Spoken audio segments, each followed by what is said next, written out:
students. Today's our topic is the last class continuation. In the last class we discussed human genome project. And what is a human genome project? It is a sequencing of human genome. It is an international project, and this project aim of this project is sequencing complete human genome. That is a human genome project, HGP. Okay, it is a considered as a mega project. Okay, and in what's the goals of HBP, methodologies of HB, all these are we discussed in the last class. Methodology and goals of HGP. Today, what are the salient features of human genome? ഇതിനെ കുറിച്ച് ഈ human genome പ്രോജക്റ്റിന് അല്ലെങ്കിൽ human ജീനോമിന് ഈ പ്രോജക്റ്റിൻ്റെ ബേസിൽ അവർ കണ്ടെത്തിയ കുറച്ച് features ഉണ്ട്. അതെന്താണ്? ഇമ്പോർട്ടൻറ്റ് ഫീച്ചേഴ്സ് മാത്രമാണ് നമ്മളിവിടെ ഡിസ്കസ് ചെയ്യുന്നത്. ഫസ്റ്റ് ഫീച്ചർ എന്ന് പറഞ്ഞാൽ ദ ഹ്യൂമൻ ജീനോം കണ്ടെയ്നിങ്, അവർ കണ്ടെത്തിയതാണ്.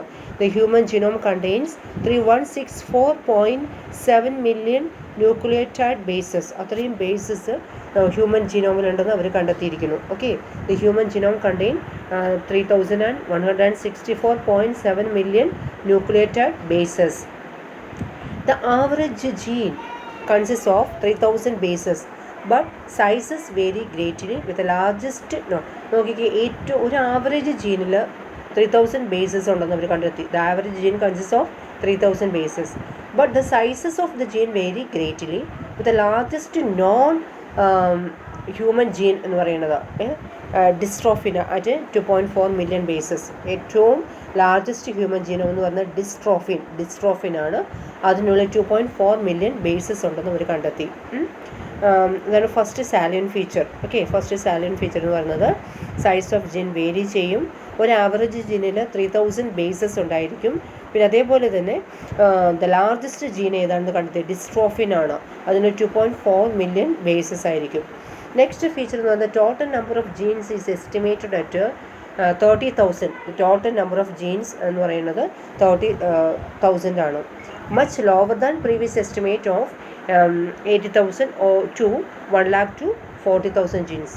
Almost all nucleotide base are exact the same in all people. ഇത്രയും ഇതൊക്കെ ഉണ്ടെങ്കിൽ തന്നെ അവർ കണ്ടെത്തിയെങ്കിലും ന്യൂക്ലിയോടൈഡ് ബേസസ് എക്സാക്റ്റ്ലി സെയിം ആയിരിക്കും all people. The functions are unknown for over 50% of the discovered genes. Okay, 50% of the discovered genes function unknown ആയിരിക്കും. Less than 2% of the genome code for proteins. 2% of the genome ആണ് code for less than 2% of the genome code for proteins. A repeated sequence make up very large portion of the human genome.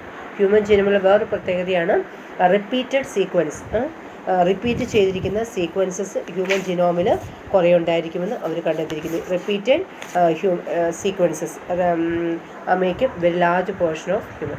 Repetitive sequence are stretches of DNA sequence that are repeated many times. നോക്കൂ, അത് important ആണ്. Repetitive sequence എന്ന് പറഞ്ഞാൽ എന്താണ്? Repetitive sequence are stretches of DNA sequence ആണ്. DNA സീക്വൻസിൽ തന്നെ ഓരോരോ പാർട്ടുകൾ, ഒരു ചെറിയ portions of DNA that are repeated many times. അങ്ങനെ മെനി ടൈം റിപ്പീറ്റ് ചെയ്യുന്ന സ്ട്രെച്ച് സെയിം ന്യൂക്ലിയോടൈഡ് ബേസസ് ആയിരിക്കും. അത് മെനി ടൈംസ് റിപ്പീറ്റ് ചെയ്യുന്നു.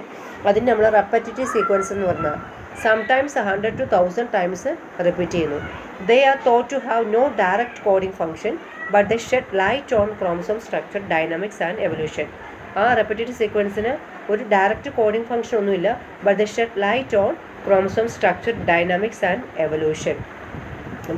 Repetitive sequence. What is a repetitive sequence? They are stretches of DNA sequence that are repeated many times repeat ചെയ്യുന്ന stretches of DNA ആണ്. It does not code any function, but എന്നാൽ തന്നെ അവയ്ക്ക് ചില chromosome structure, dynamics and evolution ഒക്കെ അതിൻ്റെതായ ഒരു influence അവ കാണിക്കുന്നുണ്ടാവും. then chromosome 1 has most genes. ഏറ്റവും കൂടുതൽ നമ്പർ ഓഫ് ജീൻസുള്ള ക്രോമസോം 1നും ഏറ്റവും കുറവുള്ളത് ക്രോമസോം Y ആയിരിക്കും. ക്രോമസോം വൈക്കാണ് ഫ്യൂസ്റ്റ് നമ്പർ ഓഫ് ജീൻസ് ഉള്ളത്. Scientist have identified about 1.4 million locations where single base DNA differences. നമുക്ക് സയൻറ്റിസ്റ്റ് വേറെ ഐഡൻറ്റിഫൈ ചെയ്തിരിക്കുന്നത് 1.4 മില്യൺ ലൊക്കേഷൻസ് ഉണ്ട്. അതിനുള്ളിൽ ഒരു single base DNA differences SNPS, single nucleotide polymorphism, pronounced as SNP occur in humans. ഹ്യൂമൻസിൽ ഏറ്റവും കൂടുതൽ കണ്ടെത്തിയില്ലെങ്കിൽ ഒരു ബേസിലെ ഡിഫറൻസസ് ആയിരിക്കും. The information promise to revolutionise the process of finding chromosomal locations four disease associated sequence and tracing human history. ആ ഒരു വ്യത്യാസം വരുന്നത് എന്തെങ്കിലും ഡിസീസുമായിട്ട് അസോസിയേറ്റ് ചെയ്തതായിരിക്കാം. അതേപോലെ അതിനെ ബേസ് ചെയ്ത് നമുക്ക് പെഡിഗ്രി പഠിച്ചിട്ട് ഹ്യൂമൻ ഹിസ്റ്ററിയിട്ട് പോവാം. അപ്പോൾ അതൊക്കെ ഒരു റെവല്യൂഷനായിട്ട് മാറി. ഈ ഒരു സിംഗിൾ ബേസ് DNA ഡിഫറൻസസ് ചില മനുഷ്യരിൽ മാത്രം ഈ സ്നിപ്പ് കാണാനായിട്ട് സിംഗിൾ ന്യൂക്ലിയേറ്റഡ്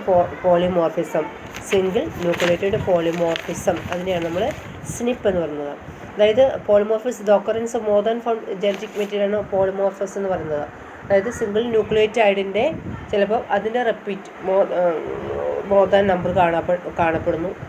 അപ്പോൾ അതിൻ്റെ ആ ഒരു സിംഗിൾ ബേസ് DNA ഡിഫറൻസസ് അതാണ് പറയുന്നത്. ഒരു ന്യൂക്ലിയേറ്റഡ് റിപ്പീറ്റ് ചെയ്യണോ അല്ലെങ്കിൽ ഒരു ന്യൂക്ലിയേറ്റഡിൻ്റെ കുറവ്, അപ്പോൾ അതിനെയാണ് നമ്മൾ സ്നിപ്പ് എന്ന് പറയുന്നത്. അപ്പോൾ അത് ഡിസീസ് അസോസിയേറ്റഡ് സീക്വൻസ് ആണ്. ആപ്ലിക്കേഷൻ എന്ന് പറയുന്നത് one of the greatest impact of having the HT sequence may well be enabling a radically new approach to biological approach. വേറൊരു പറയുന്നതിൻ്റെ ആപ്ലിക്കേഷനാണ്. അതായത് ഇതിൻ്റെ ഒരു radically new approach to biological റിസർച്ചിൽ ഏറ്റവും വലിയൊരു വഴിത്തിരിവായിട്ടില്ലെങ്കിൽ ഒരു ഇമ്പാക്റ്റ് ഇവർ അതായത് ബയോളജിക്കൽ റിസർച്ച് മേഖലയിൽ ഗ്രേറ്റ് ഇമ്പാക്റ്റാണ് ഈ ഹ്യൂമൻ ജീനോം പ്രോജക്റ്റ് ഉണ്ടായിരുന്നത്. Then it can study all the genes in A genome. ജീനോമിൽ തന്നെ എല്ലാ ജീൻസിനെയും സ്റ്റഡി ചെയ്യാൻ സാധിച്ചു. ഫോർ എക്സാമ്പിൾ ഒരു tumour or how tens of thousands of genes and protein work together in interconnected network to orchestrate the chemistry of life. ഒരു particular tissue അല്ലെങ്കിൽ ഒരു ട്യൂമറില്ല, ഇതിൻ്റെയൊക്കെ reason ആവും, കാരണം എന്തോ, അങ്ങനെ എല്ലാം ഇവർക്ക് സ്റ്റഡി ചെയ്യാനായിട്ട് സാധിച്ചു. That's about human genome project. ഇനി ഇതുപോലെ ജീനോം അതർ ഓർഗാനിസംസിൽ അവർ കണ്ടക്ട് ചെയ്തു. Genome sequencing also done in bacteria, yeast, Caenorhabditis elegans, a free living non pathogenic നെമറ്റോഡാണിത്. ഡ്രോസോഫില ദ ഫ്രൂട്ട് ഫ്ലൈ ആണ്. പ്ലാന്റ്സ്, റൈസ് ആൻഡ് അറബിഡോപ്സിസ്, ഇതിനെല്ലാം ഇവർക്ക് ഈ ജീനോം സീക്വൻസിങ് ഇത്രയും ഇതിൽ ചെയ്യാനായിട്ട് സാധിച്ചു. ഓക്കെ, ഇനി നമ്മൾ റെപ്പറ്റേറ്റീവ് സീക്വൻസ് എന്നൊക്കെ വേണ്ടി നമ്മൾ പറഞ്ഞിരുന്നില്ലേ, എന്താണ് ഇവിടെ repetitive sequence, stretch of DNA, non coding function എന്നൊക്കെ പറഞ്ഞിട്ട്. അതുപോലെ റെപ്പറ്റേറ്റീവ് DNA ഇമ്പോർട്ടൻ്റ് ആണ്. These are sequences A small stretch of DNA